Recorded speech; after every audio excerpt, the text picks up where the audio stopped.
राजस्थान के बारां जिले की अंता विधानसभा सीट पर उपचुनाव की घोषणा हो चुकी है और इस सीट पर वोटिंग 11 नवंबर को होगी और नतीजे 14 नवंबर को आने की संभावना है। विधायक और वसुंधरा राजे समर्थक कंवरलाल मीणा के विधायक की 20 साल पुराने मामले में सजा होने के बाद समाप्त कर दी गई।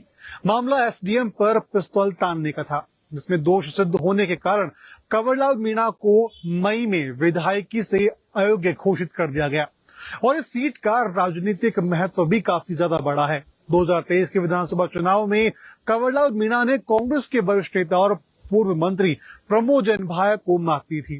प्रमोद जैन भाया हाड़ौती क्षेत्र में कांग्रेस के बड़े नेताओं में गिने जाते हैं और उनका अनुभव इस चुनाव को और चुनौतीपूर्ण बनाता है। अब कांग्रेस ने संकेत दिए हैं कि इस उपचुनाव में प्रमोद जैन भाया को टिकट दिया जा सकता है, जिससे मुकाबला बेहद रोचक बन गया है। और इस बीच में पूर्व छात्र नेता रहे और स्थानीय राजनीति में हस्ती नरेश मीणा भी चुनाव में उतरने की तैयारी कर रहे हैं। नरेश मीणा प्रमोद जैन भाया के कट्टर विरोधी माने जाते हैं और अगर कांग्रेस भाया को टिकट देती है तो नरेश मीणा निर्दलीय चुनाव लड़ सकती हैं। नरेश का राजनीतिक रिकॉर्ड भी काफी ज्यादा अलग रहा है।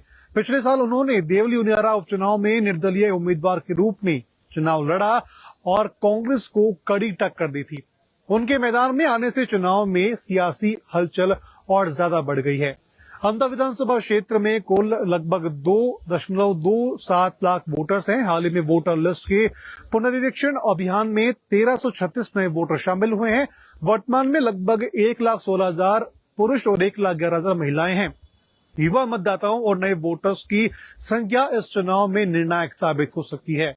राजनीतिक पृष्ठभूमि पर नजर डालें तो बीजेपी ने हाल ही में 7 में से 5 उपचुनाव में जीत दर्ज की थी और जबकि कांग्रेस को केवल एक सीट पर कामयाबी मिली थी। अंता सीट का नतीजा सरकार की कार्यप्रणाली पर सीधा असर डालेगा, लेकिन जनता और मीडिया के नजरिए में परसेप्शन अलग तय होंगी। अगर बीजेपी इस सीट को जीतती है तो इसे सरकार की नीतियों पर जनता की मुहर माना जाएगा, तो वहीं अगर कांग्रेस या फिर निर्दलीय उम्मीदवार जीतते हैं तो विपक्ष को सरकार पर हमलावर होने का मौका मिलेगा। अब सबकी निगाहें 11 नवंबर पर टिकी है और अंता की सियासी जंग में मुकाबला नरेश मीणा बना प्रमोद जैन भाया के बीच तो होगा ही, साथ में बीजेपी किसे उतारती है ये भी देखने वाली बात होगी और हाड़ौती की राजनीति के लिए निर्णायक और बेहद रोचक ये माना जा रहा है, क्योंकि इससे क्षेत्रीय संतुलन, युवा मत और जनता की धारणा दोनों पर काफी ज्यादा असर पड़ेगा। कंवरलाल मीणा को लेकर के एक बात आपको और बता दें कि जब इस चुनाव को लेकर के इससे पहले लगातार चर्चा हो रही थी कि कंवरलाल मीणा की सजा माफी को लेकर के बीजेपी सरकार भी काफी ज्यादा एक्टिव थी, क्योंकि बीजेपी सरकार के एक्टिव होने के बाद में लगातार ये चर्चा चल रही थी कि कंवरलाल मीणा की सजा माफ हो सकती है। लेकिन हाँ, हाल ही में इलेक्शन कमीशन ने चुनाव का जब ऐलान कर दिया है तो ऐलान करने के बाद में यह फिक्स हो चुका है कि कंवरलाल मीणा की सजा माफ नहीं होगी, क्योंकि इस पूरे मामले पर जब बात सामने आई थी तब विपक्ष ने राष्ट्रपति को ज्ञापन भी लिखा था कि कंवरलाल मीणा के मामले में सरकार अपने शक्तियों का दुरुपयोग कर रही है।